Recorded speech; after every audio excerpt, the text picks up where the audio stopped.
It is November 8th, 2024, and both President-elect Trump here in the US and Russian President Vladimir Putin have indicated that they would be open to having a call with each other. Now, this will be a marked difference in US policy, as of course the current administration under Joe Biden and Kamala Harris have refused any kind of dialogue with Russia whatsoever, have not attempted to pursue it. But at the same time, when it comes to Trump's overall policy in terms of Russia and Ukraine, what should we know about what we can expect from him? Yes, I know he said on the campaign trail that he would end the war in Ukraine, that he would do it in 24 hours, that he would do it before he was even inaugurated. But there are still a lot of questions about what that would look like. I know reports have gone around with different ideas from anonymous Trump insiders. None of them are beneficial to Russia. But on top of that, Trump also has a 4-year record on Russia from his first term in office. And to say that it didn't go so well, that it didn't lead to friendly relations between the US and Russia would be an understatement. We got into all of the latest as we continue on in the aftermath of the 2024 election. We discussed all that earlier with a special guest. So let's take a listen to that conversation now. Joining me now to discuss is independent journalist Michael Tracey. Michael, thanks so much for taking the time to join me. Sure, happy to do it.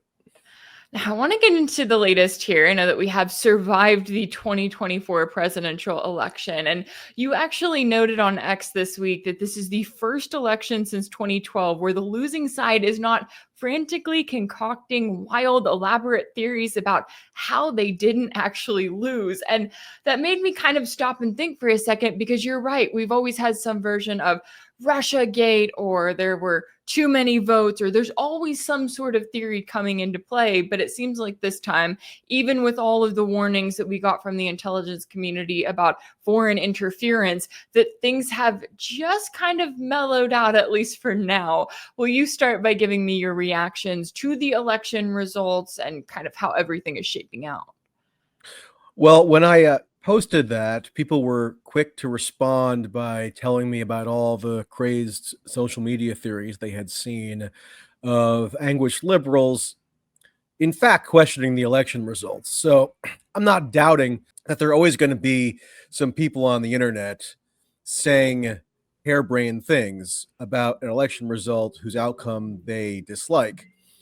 I was more speaking in general terms, granted, and anecdotal, just kind of vaguely impressionistic one, that people of influence in the Democratic Party and in the media are not going full bore with some sort of flat denial or rejection of the election results, which is in marked contrast with 2020 and 2016. Now, 2020 and 2016, I think, are not, quote, the same. I'm not drawing a direct equivalence between the two of them, but it just is true that after 2016, you did have a concerted effort within the upper echelons of the Democratic Party and the media class to, at the very least, sow grave doubts as to the legitimacy of the election on the grounds of, quote unquote, Russian interference, which, when all was said and done, really amounted to a fairly negligible deployment of social media trolls and posts that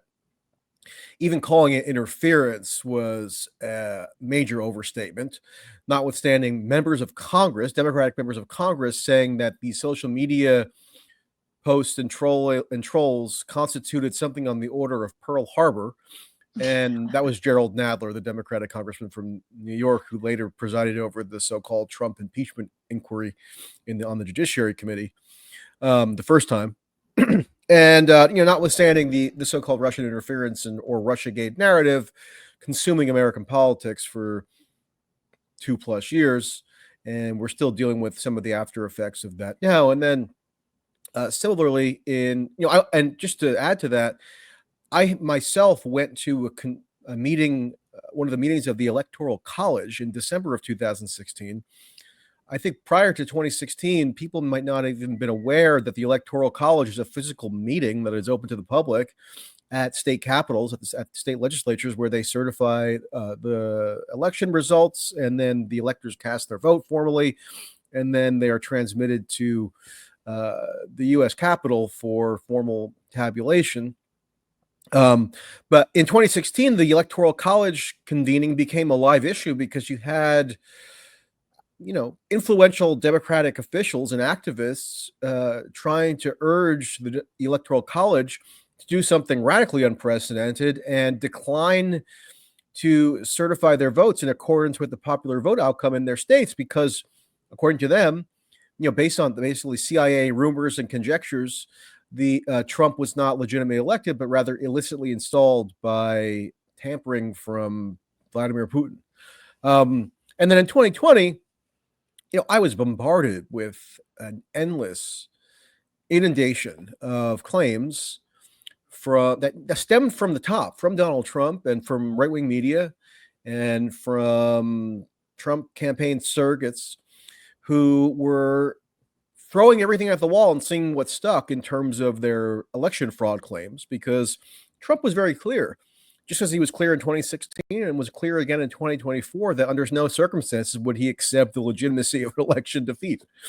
And in 2020, it was frustrating for me because there was a lot of really fascinating data that came out of the election, including some data that foreshadowed why it is that Trump was propelled to victory this time, namely the massive shifts among Latino voters in 2020, where Trump overperformed wildly in, for example, the Rio Grande Valley in South Texas, or even in places like Los Angeles County that shifted to Trump. Obviously, California overall is going to be solidly Democratic, but you could, if you wanted to, if you cared to, you could find data showing that Trump was making these giant inroads with heavily Latino precincts. And the same was actually true in New York City and northern New Jersey, where I'm from. So there was a lot of data there that foretold, I think, very strong potential that Trump, if he were to run again, which is almost always certain, that he could potentially win. And yet you had this flat and angry rejection on the part of a lot of people in the right-wing ecosystem that any of those results should even be seen as at all legitimate, because Trump lost, I guess, and they thought that that was only attributable to election fraud. And people are still forcing me to relitigate some of that tedium even now, because if I'm drawing a comparison between results in 2024 versus 2020, you always get immediate objections that 2020 has to be, like, I guess, entirely disregarded just in terms of its informational value, which I think is not a credible view and is not grounded in the data. I, unlike a lot of liberal pundits, and I don't even consider myself a liberal pundit, but like a lot of liberal pundits or even more mainstream journalists would be kind of smug and just dismissing outright any election fraud claims without even delving into any of the details. And because people believe this stuff, I thought it was incumbent upon me to delve into the details. And it just never, nothing that I've seen in the 4 years that have transpired holds a lot of water in that regard. And so now, 2024 is different, where aside from the handful of people who are just spouting off on social media, which I think is a given for any political event, you don't see the major influential parts of the Democratic Party or the media class saying anything like that the election was, rigged or stolen or illegitimate. So it is a bit of a mellower fallout than we had been accustomed to over the prior two cycles. And so yeah, I mean, I think that's notable, and I think it could lead to some introspection on the part of the defeated party, the Democrats, in a way that definitely wasn't the case after 2016, when Hillary Clinton and other people were always searching for some scapegoat, whether it be Jill Stein or Bernie Sanders, running in the Democratic primary, or the Russian interference, or sexism, or whatever else. And that also definitely wasn't the case in 2020, where the Republicans did even less introspection, because super majorities of them, it seems, or at least a large chunk of them, just refused to even acknowledge the results as legitimate. So yeah, this is a sort of a different circumstance. Yeah, and that's an interesting point too. I didn't even think about the fact that for so many, they've just counted out the data from 2020. So it's like they're not factoring that into how we got to this point in 2024.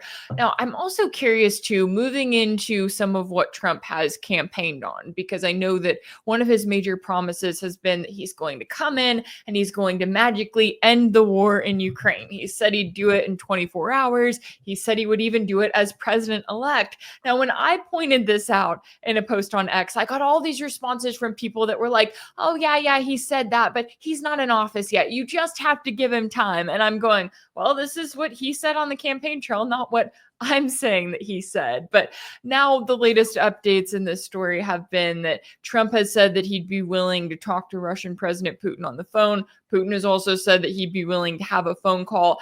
How do you view Trump's rhetoric? Obviously, we know that when it comes to the war in Ukraine, it's not going to be as simple as let's just pick up the phone and tell everyone to stop it, and that fixes everything. But how do you view kind of what he said and what is really at stake here, especially for the U.S.? Yeah, Trump did say over the course of this campaign that he would somehow end the war as president-elect. So it was never exactly clear how that would work, because Biden, at least nominally, is going to be in power until January 20th of 2025. So what could Trump precisely do to end the war as in his capacity as president-elect? Well, he never said, really. He never spelled it out in detail. And he was very rarely ever pressed for detail. One of the frustrating parts of this election was that because Trump adopted this media strategy where he largely bypassed traditional media, with the exception of Fox and talk radio, and focused on these friendly podcast style interviews with comedians and so forth, who, through no fault of their own, had no journalistic background, so therefore were not maybe informed enough or even interested in pressing him with interrogative questions to try to elicit details as to these plans. And, I think now we're 72 hours or so after the election, and Trump hasn't ended the war in 24 hours. So I guess that remains to be seen.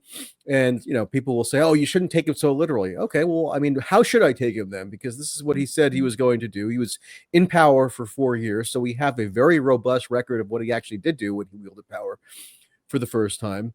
And what did he do when he wielded power? Well, he was the first U.S. president to arm Ukraine. If you go and look at the speech that Putin gave on the eve of the Ukraine invasion in February of 2022, he lists a myriad of grievances with U.S. foreign policy.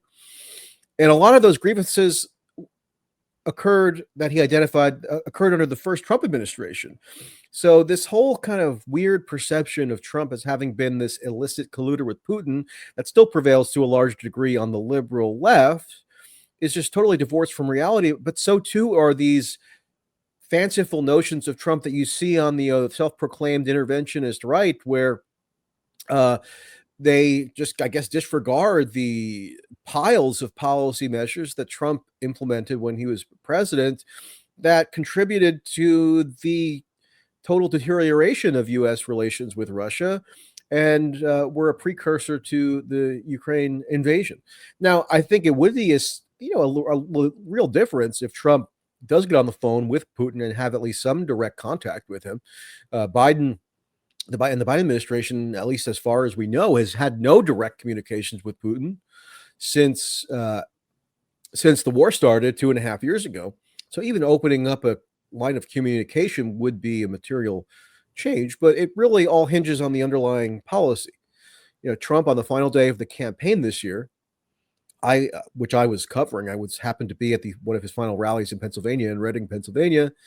And much to my surprise, actually I wasn't surprised, but much to my great interest, he decided over the course of this final rally to call out to Mike Pompeo, who was in his VIP entourage at the rally, and have him stand up and receive a big round of applause from the crowd. Now, Mike Pompeo ran effectively U.S. foreign policy by way of the State Department for the majority of Trump's term, and Mike Pompeo has been very bold and proud in his proclamations of how great it was that Trump actually took a very bellicose line against Russia.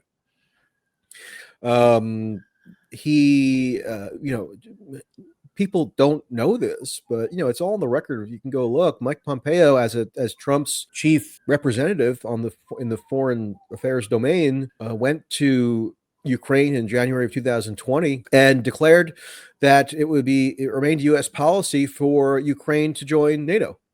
And of course, that was a huge bone of contention on Putin's part and why he launched the invasion.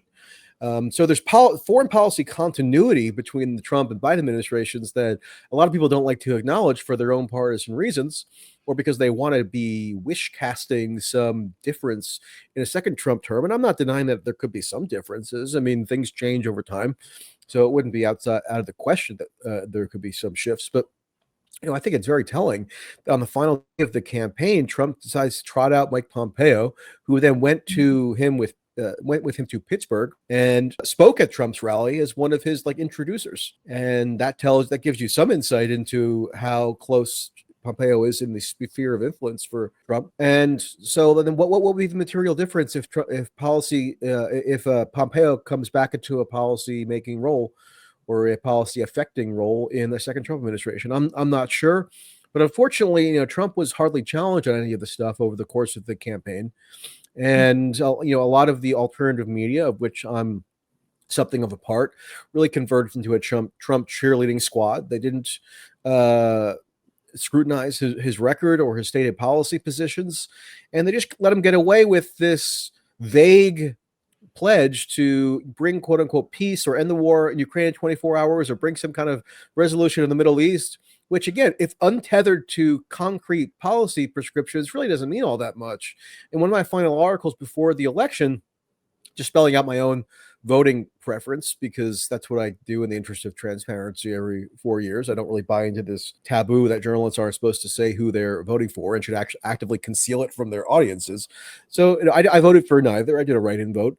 And I mentioned how in 1968, which seemed like an ominously close parallel to me, Richard Nixon also used his perception as this learned and wise statesman to basically just say that, yeah, we're going to end the Vietnam War and we're going to bring peace with honor, which sounds nice to most voters, probably, because who doesn't prefer peace to war? But the issue is you have to delve a little bit further into the details.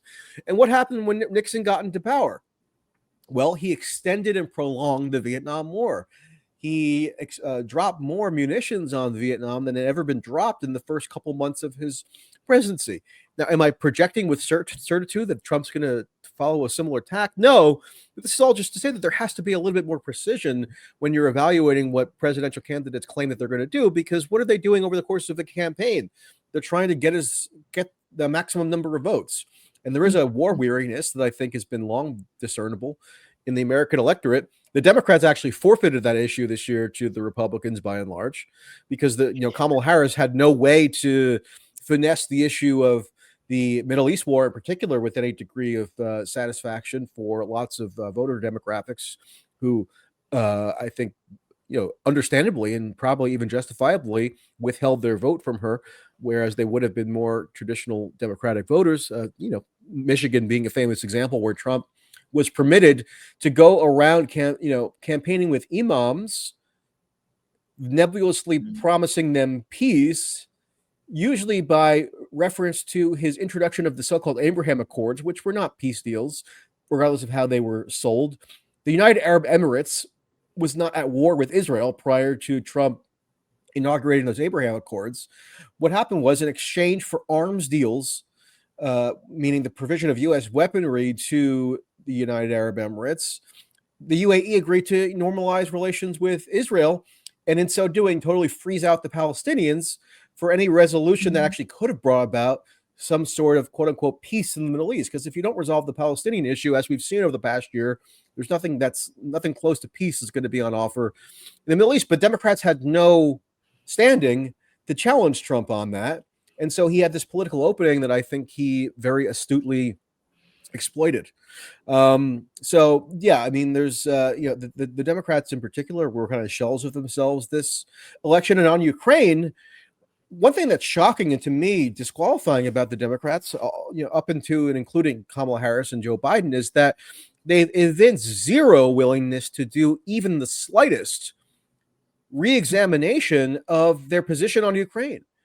How many more hundreds of thousands of corpses need to pile up in the Donbass before somebody in the Democratic Party intelligentsia deigns to consider whether the policy they've pursued has been misguided?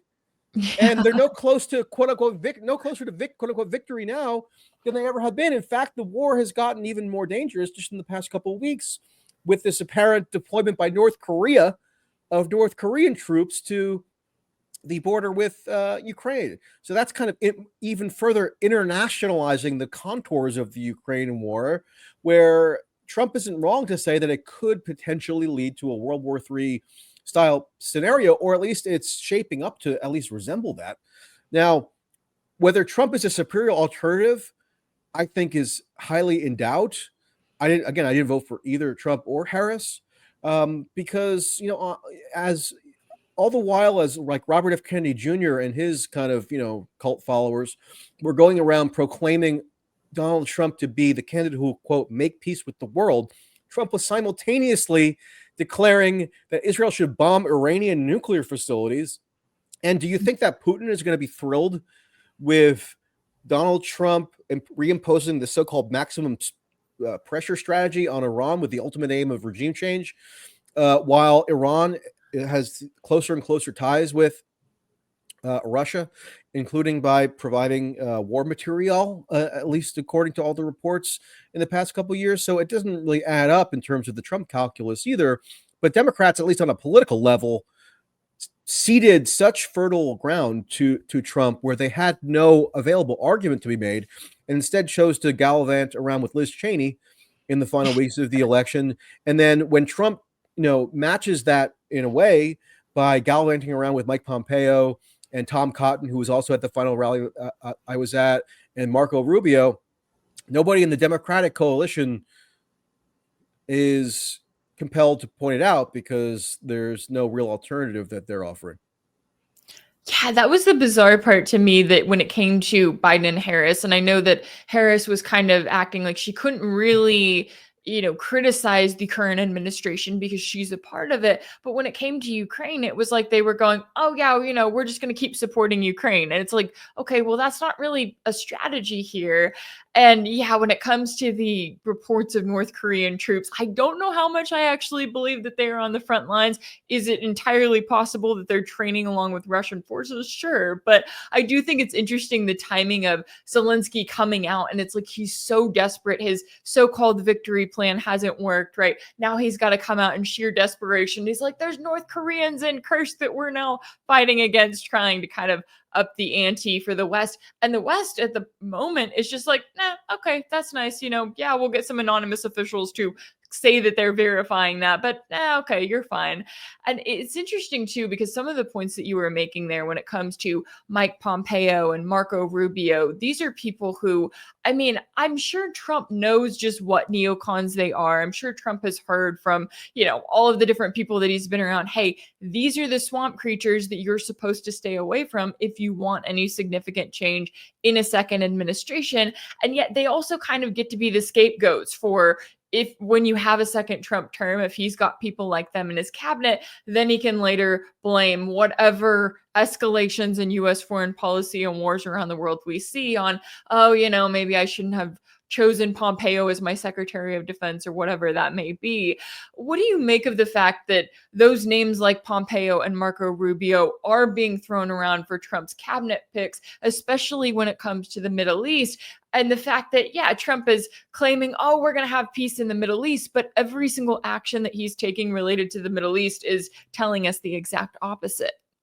Well, it shouldn't be surprising at all unless you're delusional or you are deluding yourself in order to rationalize becoming a cheerleader for Donald Trump, which is what a lot of the alternate media, so-called, did in this election cycle. And it's a lot of what the right-wing cheering section on X, for example, did all this election cycle. They just denied reality. Trump has been absolutely clear for as long as he's been president, and then subsequently that Mike Pompeo was one of his closest confidants in office. There was never any conflict between them that anybody's really been able to identify. He and it came right out of his own mouth on the final day of the campaign.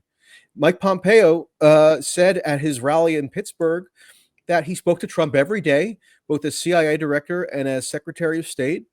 And there was nobody else in the administration with whom Trump had a closer relationship. And there's no reason to doubt that. unless you just want to like wish cast some alternate reality.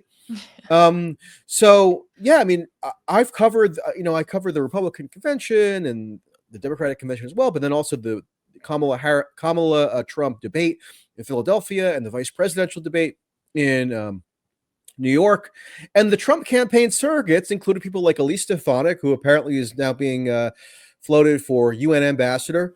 Somebody's got to tell me how she differs substantively from like a Nikki Haley, who's one of the big foils of the Trump supporting crowd online. They don't like Nikki Haley, but they love Elise Stefanik, even though she has no appreciable policy differences with Nikki Haley.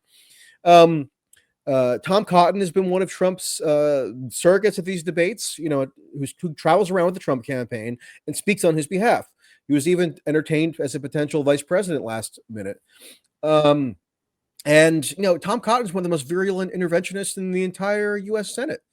And the thing is, because Trump has such a dominance over the Republican Party, anybody from any ideological faction, including the hardcore interventionists, can just kind of modify their branding into America First, and then they're brought into the fold and become as fulsome Trump advocates as anyone else. So, yeah, I mean, people can have hopes or wishes for what Trump would do that would be different, but you got to at a certain point analyze the record in power, which was very bombastic for the most part, whether it was trying to impose regime change in Venezuela, whether it was giving Israel everything it could have possibly wanted, whether it was ramping up the so-called maximum pressure strategy with Iran with the ultimate aim of imposing regime change because there's no other logical endpoint to that policy, whether it was escalating in Afghanistan, whether by troop deployments or by munitions expended through aerial bombardment campaigns, and on and on and on. I mean, there were some exceptions, like I think the direct diplomacy with Kim Jong-un was a notable exception, but nothing was really followed through on that. I mean, Trump did go to North Korea. He stepped over the dividing line between North Korea and South Korea and shook Kim Jong-un's hand, which I was favorably disposed toward that at the time, because I think it's better to have relations with foreign leaders than to just kind of permanently demonize them. And the Biden administration just kind of gave up on trying to foster some sort of improved ties with North Korea. But if it's not accompanied by a programmatic policy approach, then it is really a bit superficial. And the Trump administration didn't follow up with a programmatic policy approach on North Korea, at least after the first couple months when missile tests did pause for a time. So yeah, I mean, there's got to be a more comprehensive understanding of what Trump has previously done and what he's saying he'll do again. Otherwise, people are kind of living in a fairy tale. Yeah, it really does seem like they are in some ways, right? When they think that he's going to come in and everything's going to be different this time around, it's like, I don't know if I believe that. It'll be very interesting to see who his cabinet picks actually are. But I do think it was very telling that he had Mike Pompeo come out at that final rally in the 11th hour to let everyone know, hey, this is what you're getting the second time around as well. Well, he's already announced one pick. That's Susie Wiles as chief of staff. She was obviously, or maybe not obvious if people haven't been following it, but she was his top campaign strategist in 2024. She seemed to do a competent job, clearly, having won the election. But look at her background. I mean, she's as close to a quote-unquote establishment Republican as you could find. She worked on the John McCain campaign in 2008, the Mitt Romney campaign in 2012. Jeb Bush applauded her selection yesterday when it was announced. So, what's the major ideological revolution within the Republican Party that this is supposed to hearken or portend? I just don't really see it. Yeah, it's just they just keep swinging back and forth between Democrats and Republicans and expect people to keep staying along for the ride. I know that there is certainly a lot at stake here all around, and I really appreciate you taking the time to join me today to break down all of the latest here. Independent journalist Michael Tracey, thank you so much for your time and insight. All right, thank you. If anything in this video resonated with you, be sure to like it, share it with your friends, leave a comment. And as always, don't forget to subscribe. And if you want to keep up with all of my work, make sure that you're subscribed to my page on Substack. That's rachelblevins.substack.com. That's where you can find new weekly episodes of my exclusive series for paid subscribers called Sanctioned. You can also check out Sanctioned over on my page on Patreon. That's patreon.com/rachelblevins. That's where you can also find regular polls and Q&As and join the community there. As always, thank you all so much for all of your support, and I'll see you next time.